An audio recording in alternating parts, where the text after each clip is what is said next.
മോനെ അഫ്നാന്റെ മോനല്ലേ? എന്റെ മച്ചി അറിയാത്തോലോട് വർത്താനം പറയത് പറഞ്ഞത്. അതിന് ഞങ്ങളൊക്കെ അറിയേ. നിങ്ങളെ കണ്ടിട്ട് അണ്ണാച്ചള മതി. ഇപ്പൊ മൂപ്പരോടത്താ പറഞ്ഞേ അണ്ണാച്ചല്ലേന്ന്? അന്നെങ്ങാട്ടി വയസ്സിന് മൂത്തല്ലേ ചെങ്ങായി? അതാരാന്നൊക്കെ അറിയാം. ഇപ്പച്ചനെ പഠിപ്പിച്ച മാഷ.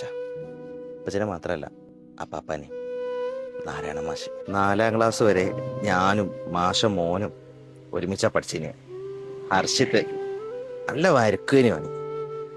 അങ്ങനെ ഒരു ദിവസം സ്കൂൾക്ക് ഞങ്ങൾ തോണിയിലാണ് പോവാ. പക്ഷെ പറഞ്ഞില്ലേ തോണി പറഞ്ഞൊരു കഥ. അന്ന് ആ തോണിയിൽ പോണ സമയത്ത് നല്ല മഴ പെയ്ത് തോണി മറിഞ്ഞ് ഞങ്ങളെല്ലാവരും വെള്ളത്തേക്ക് വീണ്. മാഷ് ഞങ്ങൾ കുറേ ആൾക്കാരെ രക്ഷിച്ച്. പക്ഷേ എൻ്റെ മാഷക്ക് മോനെ രക്ഷിക്കാൻ പറ്റിയില്ല. പിന്നെ കുറേ കഴിഞ്ഞ് ആ മയ്യത്ത് കിട്ടിയപ്പോൾ മാഷ മയ്യത്തിനെ ഇങ്ങനെ ചേർത്ത് പിടിച്ചൊരു കരച്ചിലുണ്ട്. പക്ഷെ എൻ്റെ കണ്ണിൻ്റെ മുന്നിൽ നിന്ന് ആ കരച്ചിൽ എപ്പോഴും പോകില്ല. പിന്നെ മാഷ് BRS എടുത്ത് എടുക്കെ പോയി. മുതിർന്ന ആൾക്കാരോട് അങ്ങനെ ഒന്നും പറയാൻ പാടില്ല കേട്ടോ. നല്ല കുട്ടിയൊക്കെ പറഞ്ഞതല്ല. മൂപ്പരോട് സോറി പറഞ്ഞോ.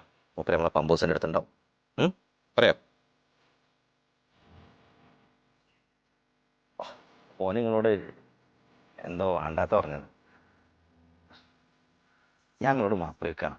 അത് സാരല്ല, കുട്ടികളല്ലേ, അയറ്റൊക്കെ ഒന്നും അറിയില്ല. കുട്ടികളൊക്കെ കാണുമ്പോഴേ എനിക്കെന്റെ ചെക്കനെയാണ് ഓർമ്മ വരുന്നത്. എനിക്കറിയില്ലേ എൻ്റെ ഒപ്പം 4ാം ക്ലാസ് വരെ പഠിച്ച. അതുകൊണ്ട് തന്നെ ഇവരൊക്കെ കാണുമ്പോഴേ സാരല്ല, പോട്ടെ.